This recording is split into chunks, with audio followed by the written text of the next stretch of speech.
Inilah kisah para satria Taman Bali yang bermula dari Tirta Arum, sebuah tempat suci yang menjadi asal-usul leluhur mereka. Dikisahkan, seorang sang pandita Wawu-rawuh dalam perjalanan mencari air menancapkan tongkatnya pada batu. Dari sana, mengalir air jernih dan harum yang kemudian disebut Tirta Arum. Dari air suci itu, muncul seorang wanita yang kemudian diberi nama Ni Dewi Enjung Asti. Keharuman Tirta Arum sampai ke Kahyangan.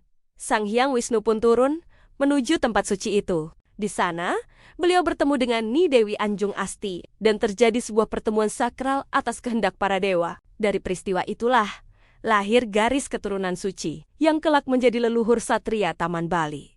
Dikisahkan, Batara Subali berkeinginan kembali menuju Tirta Arum, sebuah sumber air suci yang sangat didambakannya. Namun saat itu, Tirta Arum mengalami surut. Sebelum pergi, beliau memberikan tugas penting kepada saudaranya, Sang Hyang Ajijaya Rembat, untuk menjaga dan melestarikan pancuran suci Tirta Arum. Dengan penuh kesetiaan, Sang Hyang Ajijaya Rembat merawat Tirta Arum setiap hari, membersihkan, menjaga kesuciannya, dan melestarikannya dengan sepenuh hati. Sementara itu, Batara Subali membangun sebuah taman suci, terinspirasi dari taman yang ada di Majalangi, sebuah taman yang indah dan penuh makna spiritual. Dari taman itulah lahir sebuah nama, Taman Bali. Pada suatu ketika, dengan penuh ketulusan, Batara Subali memohon anugerah seorang putra kepada Sang Hyang Wisnu. Permohonan itu pun dikabulkan. Tidak lama kemudian, lahirlah seorang bayi dari kandungan Ni Dewi Enjung Asti, seorang putra yang tampan dan sempurna, yang diberi nama Sang Anggatirta, dan kemudian disebut Sang Anom. Seiring waktu, Sang Anom tumbuh dewasa. Ia dibesarkan dalam asuhan Sang Hyang Ajijaya Rembat di lingkungan yang penuh dengan ajaran spiritual. Sedangkan di kerajaan Gelgel, hiduplah seorang putri, Nidewa Ayumas Kuning.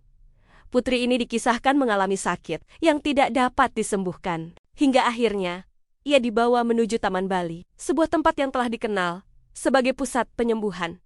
Di sanalah takdir mempertemukannya dengan Sang Anom di Taman Bali. Pertemuan antara Sang Anom dan Ni Dewa Ayumas bukanlah pertemuan biasa.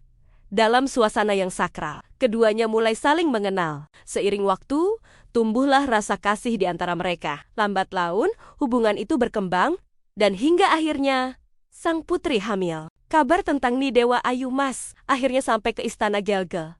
Mendengar hal itu, raja menjadi murka. Tanpa ragu, raja pun memerintahkan pasukannya untuk mencari dan menghukum Sang Anom. Sementara itu, dalam Sekar Angsana, mengirimkan perutusan ke Taman Bali untuk memberi peringatan kepada Sang Anom agar segera mengungsi. Mendengar hal itu, Sang Anom pun segera meninggalkan Taman Bali, menuju tempat yang sepi demi menghindari kejaran pasukan. Setelah lama bersembunyi, Sang Anom mulai keluar dari persembunyiannya, ingin mengetahui keadaan Taman Bali. Perjalanan tersebut membawanya ke sebuah hutan bernama Jarakbang. Di sanalah ia berburu dan beristirahat. Hingga suatu saat, ia bertemu seorang pemilik pondok. Sang Anom pun bertanya tentang bunyi kentongan yang terdengar dari kejauhan.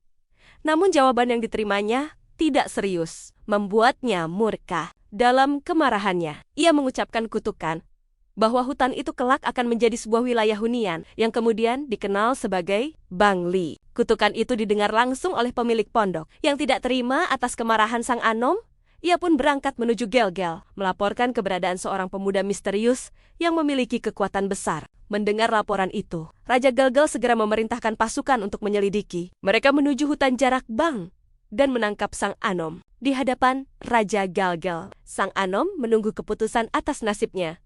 Namun hadir seorang tokoh suci, Sang Hyang Subali. Beliau menjelaskan bahwa Sang Anom adalah putranya, yang lahir dari permohonannya kepada Dewa Wisnu.